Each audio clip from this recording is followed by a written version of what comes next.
रुक करेंगे बलूचिस्तान के मुख्तलिफ इलाकों में मुलजिमान ने फायरिंग करके खातून समेत 3 अफराद को कत्ल कर दिया। तहसील छत्तर के इलाके गोट मोंदर में नामालूम मुलजिमान ने घर में घुसकर अंधाधुंध फायरिंग से समंदर उर्फ शमन और शनीला शरीफ को कत्ल कर दिया, जबकि फायरिंग से अमजद अली, फरहान और अहद अली शदीद जख्मी हुए।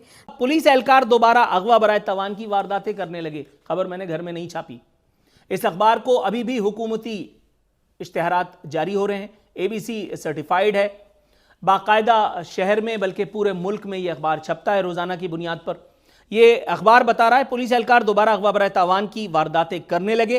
पुलिस एहलकार ने घर से अगवा करके तशद्दुद का निशाना बनाया और रिश्वत लेकर छोड़ा। मेहनतकश फरमा रहे हैं कि मुलव्विस पुलिस एहलकारों के खिलाफ सख्त कार्रवाई की जाए। और आप देखिए कराची में इस वक्त हमारे लोग लुट रहे हैं। कल मैं भी एक मरतबा फिर बच गया, अल्लाह का शुक्र है बच गया। उनको मेरा ख्याल है कहीं और दिहाड़ी मिल गई थी, मैं तो बच गया। के लेंगे पाकिस्तान के नतीजे आज हम सबको नज़र आने लगे हैं। अगर कुछ ऐसी व्यवस्था होती कि जो आज जैसी तस्वीरें सामने आ रही हैं ये 1947 में भारत के रहने वाले लोग देख पाते ना, तो बाकायदा फूल माला पहना पहना के सबको पाकिस्तान भेजा जाता, चाहे ईस्ट पाकिस्तान हो चाहे वेस्ट पाकिस्तान, अगर पता होता कि ऐसी ही स्थिति बननी है तो। खैर आप देखो बाकायदा पुलिस जो है, पुलिस ही सबसे बड़ी माफिया बनी बैठी है और इन सबको कवर अप करने के लिए ये सब DGP के साथ में लूट हुई ना, या तो ये कुछ आंतरिक मामला रहा होगा, एक पुलिस वाले ने दूसरे पुलिस वालों को लूट लिया, या फिर ये सिर्फ इसलिए कराया गया ताकि जो है इमेज बनी रहे कि भाई देखो पुलिस वाले भी लूट लिए जाते, पुलिस वाले जो शामिल नहीं है वो तो बेचारे जेंटलमैन टाइप के आदमी है। पर सबको पता है पाकिस्तान में चाहे फौज हो, जब फौज ने इतना लूट मार करी है तो आप पुलिस वाले तो वही देखते देखते बड़ा हुए ना, तो ये तो उससे भी लंबे हाथ मारेंगे, वही आज होता हुआ नजर आ रहा है। इसी हवाले से एक खबर बता रही है कि कराची में एक बरतरफ एहलकार से दर्जनों जाली शनाख्ती कार्ड्स और अहम मोहरें बरामद। जाहिर है ये काम करके वो कोई समाज सेवा तो कर नहीं रहा था। फांदेबाजी का जो धंधा चल रहा है शहर में इस वक्त पूरे उरूज पर है, उसी का एक सुतून ये मौसूफ भी थे। साथ ही साथ मैं आपको ये भी बता दूं कि इस वक्त स्ट्रीट क्राइम्स की जो वारदातें हैं, कराची पुलिस के रैंक्स एंड फाइल्स में जो इस वक्त बातें हो रही हैं, स्ट्रीट क्राइम्स का इफरीत, स्ट्रीट क्राइम का जिन किसी तौर भी बोतल में बंद होने को राजी नहीं है।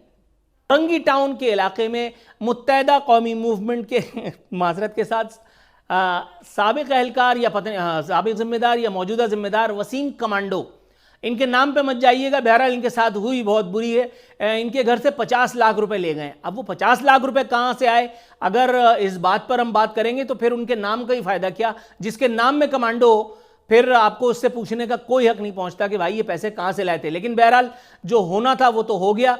कराची पुलिस जो है वो बजाय जराइम की सरकूबी अपने गश्त के ज़रिए या मुजरिमों को पकड़ने के ज़रिए करने के बजाय वो ये कर रही है कि जराइम की इन वारदातों को रिपोर्ट होने से रोक दो। ये वो पुलिस डिपार्टमेंट है जिसका अगर हम शिजरा निकाल करके देखें तो हज़रत उमर फारूक रज़ी अल्लाह तआला अन्हु खलीफा दोइम के ज़माने में बाकायदा ये सिलसिला शुरू हुआ था। पुलिस के महकमे की इनिशिएशन जो है वो वहाँ से जा मिलती है। और अगर आप इनकी विद ऑल ड्यू रिस्पेक्ट करतूत को जायज़ा लें तो अनफॉर्चुनेटली ये कहना पड़ता है कि ये डिपार्टमेंट अब ये यकीन होने लगा है कि शायद इस डिपार्टमेंट के रहते कराची में या मुल्क में अमन नहीं हो सकता। सबसे पहले भाईजान लूप में हमारे हरदिल अजीज़ IG सिंध और उनसे भी हरदिल अजीज़ AIG सिंध की एक एक करके आप तस्वीरें लगाएं। ये पेशेवर डाकुओं को हटा करके आप फिलहाल दूसरे वालों की यानी कि पुलिस वालों की तस्वीरें लगाएं ताकि मैं इनको मुबारकबाद दे करके ये आ गए।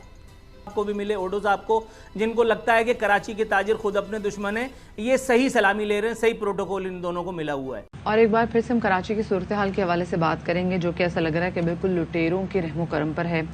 इस शहर के वासी हर दिन अपना मोबाइल फ़ोन, गाड़ियों और मोटरसाइकिलों से महरूम होते हैं और सिर्फ यही नहीं बल्कि बड़ी तादाद में अपनी जो नकदी जो कि नॉर्मल सामान अपने लेके जा रहे होते हैं उससे भी महरूम हो जाते हैं। और ये कोई रात के अंधेरों में वारदातें नहीं होती हैं, जितनी भी वारदातें होती हैं ये दिन दिहाड़े वारदातें होती हैं। ये वारदातें होती हैं जहाँ पर कैमराज ऑलरेडी लगे होती हैं। ये वारदातें क्योंकि ऐसे हमने कई वाकयात देखे हैं कि जिसमें आप अपनी जान से हाथ धो बैठते हैं, तो वो जो आके वो जो कीबोर्ड वॉरियर्स होते हैं ना, जो नीचे कमेंट कर रहे थे वीडियो बनाने वाले ने वीडियो तो बना ली, इसको क्यों नहीं बचाया। ओ भाई कैसे बचाता, मोबाइल फोन से बचाता, यूं जाके करीब से वीडियो बनाता तो बच जाता। ये जो वीडियो आप अपनी टेलीविजन स्क्रीन पे देख रहे हैं ना, तो आप ये देख सकते हैं ये एक दूध वाले की दुकान है जो कि अच्छी खासी बड़ी दुकान है और ये एक अच्छे रश वाले इलाके में दुकान है, दिन का टाइम है, आसपास लोग भी मौजूद हैं और कैमरे में भी हम देख सकते हैं कि किस तरीके से लुटेरा अंदर एंटर हुआ है और किस तरीके से उसको गन पॉइंट पे उसको अंदर लेके गया, फिर इसके बाद बड़े आराम से इसने छीना झपटी की।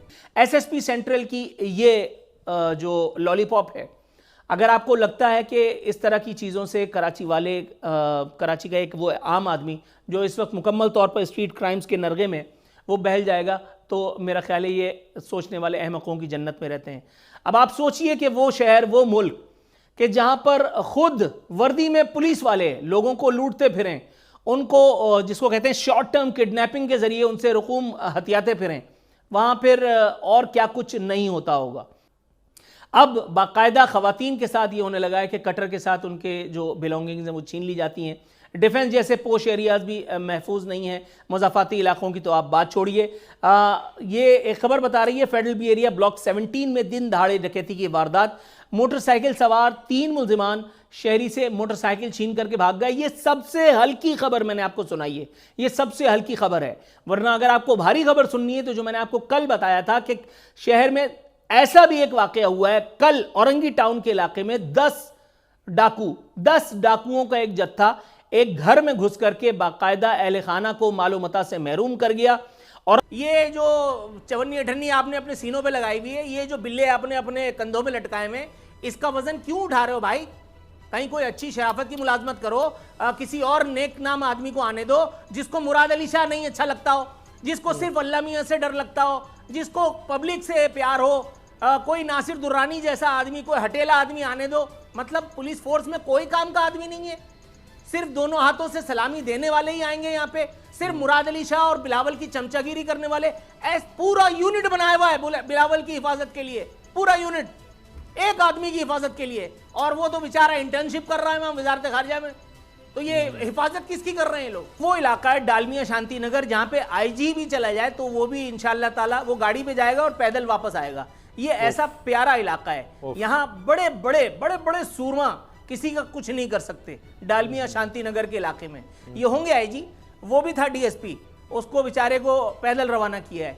जनाब मन बैंक से रकम लेकर के ये मौसूफ निकले थे और शुबा जाहिर किया जा रहा है कि बैंक से ही इनकी ताड़ में थे वो मुस्तहिकीन जिन्होंने इनसे 8 लाख रुपए वसूले और उसके बाद फिर वो दाल फे ऐन हो गए। लिखी हुई हिदायत होती हैं, तहरीरी तो नहीं होती इस तरह की कि भाईजान रिपोर्ट नहीं आनी चाहिए, रिपोर्ट आ गई तो फिर आप जाएंगे। जनाब मन, मैं आप दोनों हजरात को शुक्रिया और फिर मुबारकबाद देता चलूँ। आपकी शबाना रोज़ मेहनत माशाअल्लाह इतनी रंग लाई है कि अब आपका पुलिस डिपार्टमेंट भी महफूज नहीं है। कल की एक खबर है, यकीनन आपने सुन रखी होगी, कल कराची में एक डीएसपी, जनाब डीएसपी, वो लुट गया। चलिए 8 लाख रुपए। जिस तरह की तस्वीरें कभी हम सीरिया और इस टाइप के बाकी अलग अलग देशों से देखा करते थे, अब वैसी पाकिस्तान से आती हुई नज़र आ रही है। कोई यदि 5 रुपए का बिस्कुट का पैकेट भी लेने जा रहा है तो वो भी साथ में अपने बंदूक लेके जाता हुआ ही हमें कुछ दिन में नज़र आएगा, क्योंकि स्थिति इस प्रकार की हो गई है। अब लाहौर में भी और कराची में भी, इन 2 शहरों में ख़ास तौर पर, इस्लामाबाद में थोड़ा सा कम है क्योंकि अलग अलग कारण है, राजधानी है, ये वो XYZ अलग अलग कारण, पर कराची में पाकिस्तान के हिसाब से, पाकिस्तान के ऑफिशियल आंकड़ों के हिसाब से तकरीबन जो है वहाँ की आबादी अब 3 करोड़ के लगभग पहुँच गई है। अगर हम देखें तो हर तीसरे चौथे परिवार में, बल्कि हर दूसरे तीसरे परिवार में पूरे पाकिस्तान के कोई ना कोई व्यक्ति जो है वो लाहौर या कराची में किसी न किसी तरीके से या तो पढ़ने जाता है या तो वहाँ पे रोज़गार के लिए जाता है, बिजनेस करता है, नौकरी करता है, कुछ ना कुछ करता हुआ हमको नज़र में आता ही। इतना ज़्यादा महत्व है इन दोनों शहरों का।